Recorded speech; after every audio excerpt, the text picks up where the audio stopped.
Hi everybody. In the following clip, we are going to discuss research ethics, specifically in developing or low income countries. So I'm Zohar, and with me I have Serena. Yep. Hi Serena. Hi. So Serena just came back from her master's at Harvard. So let's just start with, can you tell us, have you learned anything during your time at Harvard about research in vulnerable populations? Yeah.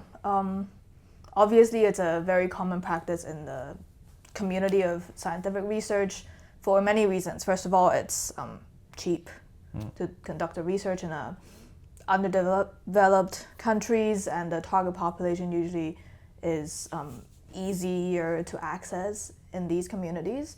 But we also learned that there are a lot of ethical challenges behind, both in the study designs, in the engagement of the community, and even after the research is done, whether the community actually benefits from these research, or if they're even allowed continued access to the kind of things that they are researching on. So we learned a couple case examples, but mainly it's the conceptual themes. And I also know that there are certain regulations in place to ensure that researches in underdeveloped countries are done ethically. So why don't you introduce us to those regulations? Yeah, so indeed, we have several guidelines and articles out there talking about the ethical conduct of research in low income, middle income countries. So most famously, in terms of guidelines, we have the CIOMS, which is a set of guidelines developed, well sponsored by the World Health Organization, and it was written by an interdisciplinary, international collaborative effort of bioethicists and researchers, etc., etc. And it's a major document, and it has a lot of different principles or sections specifically addressing research in low-income countries. So that's one. We have a famous authoritative paper by Zeke Emanuel and other big names in research ethics that basically implement or augment or add to previous article of Zeke Emanuel talking about what makes clinical research ethical. This paper, published in 2004, talks about what makes research ethical in low income countries, where they propose 8 principles, and we will get to that. And most recently, we have the Helsinki Declaration that indeed... Amendment, exactly. So exactly one of the major additions or contributions of the latest revision is in fact the focus on research in low-income countries. So let's talk about that. What is the most important thing to remember, or some of the most important things to remember when we approach, when we design, when we evaluate research in low-income countries? I think collaborative partnership is definitely on the list. So we have to engage a community that is being researched on, and make sure that they play a part in the design of the research, and that the aims of the research is beneficial to that community as well. So I think favorable risk to benefit ratio is also on that list of the principles. So there are inherent risks in any sort of research. We acknowledge that, and definitely we need informed consent to make sure that the participants know that there are risks. But at the same time, when we're designing the research experiments, we need to make sure that they are beneficial to that community as well.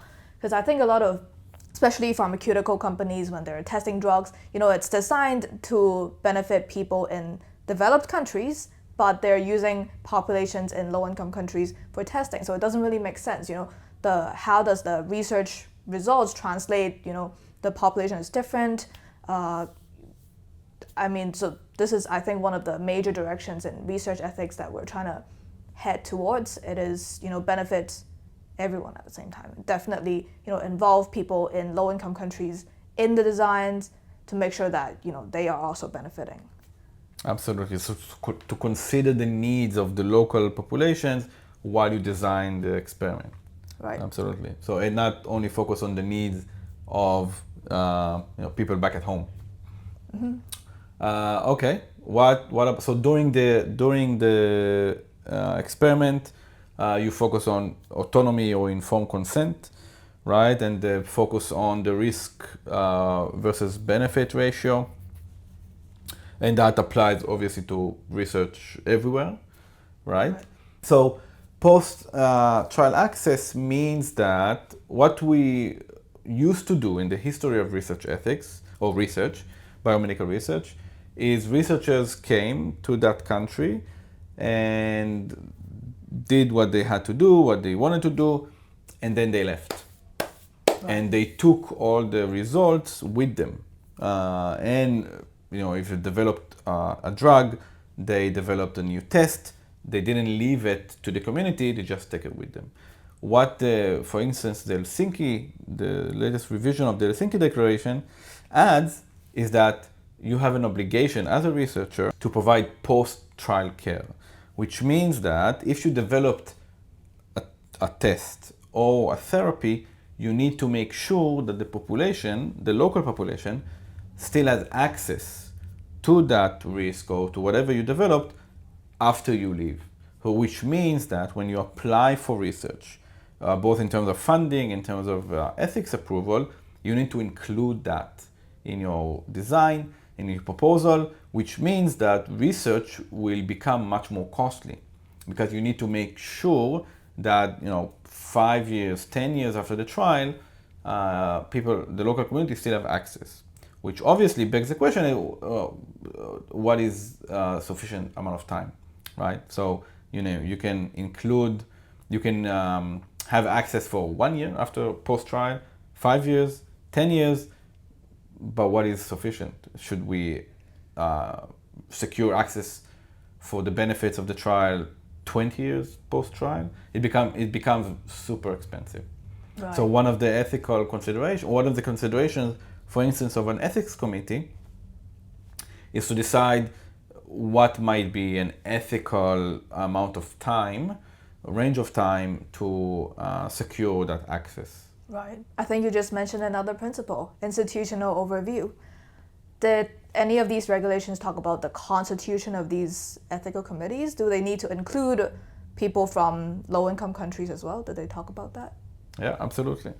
So again, until now, one thing that the researchers have been doing is to get an IRB approval in their home institution and use that to say, oh, we got it approved, we can go elsewhere and conduct the study. What the latest revision of the Helsinki Declaration states is, or obligates researchers to do is seek approval in each place where research is conducted. So right now it's not enough to get your own IRB approval from your own institution, from your own country. Rather, you need to get the approval of other IRB committees, or whatever you want to call it, research ethics committees, in the specific localities where you engage in trial. Right, that would add on a lot of paperwork. Absolutely, a lot of paperwork, but we realize that just relying on your own IRB, which is own biases, lacks the rigor and the sensitivity to the local needs of people and the ethical consideration that might be relevant, and an IRB members in one locality may not be aware of. Right. Yeah, definitely. I think you have applied for IRB approvals in multiple countries, and they each have their own standards and procedures to go through. And I feel like applying for an IRB approval in that locality where you're doing experiment would be more specific to the needs of that community. Mm-hmm. So yeah, I think we basically covered a lot of the basic principles. We have to seek informed consent, and obviously that has to be specific to the culture and the needs of that community that you're testing on. And language. Yeah. Obviously. And we also talked about risk and benefits. the community engagement and collaborative partnership. Pre-trial and during trial and post-trial. Right. And also the post-trial access. But we also talked about some of the constraints in, figuring out how long access should be and, keeping that balance between, ethical research and development, but also the cost, which is, a big thing to consider as well. And obviously highlighting the respect and dignity towards the local community, so the obligation to treat them as morally equal to the researchers themselves and to the people back home. Right. And I think just to wrap things up, I think we've come a long way from, talking about horrific medical experiments in history that, does not even consider any ethics at all, and to now, being more sophisticated and thinking about catering to the needs and, specific requirements of a community. So it's not saying that we cannot do experiments on other countries, but we have to consider what they need and do it ethically. Absolutely. Great.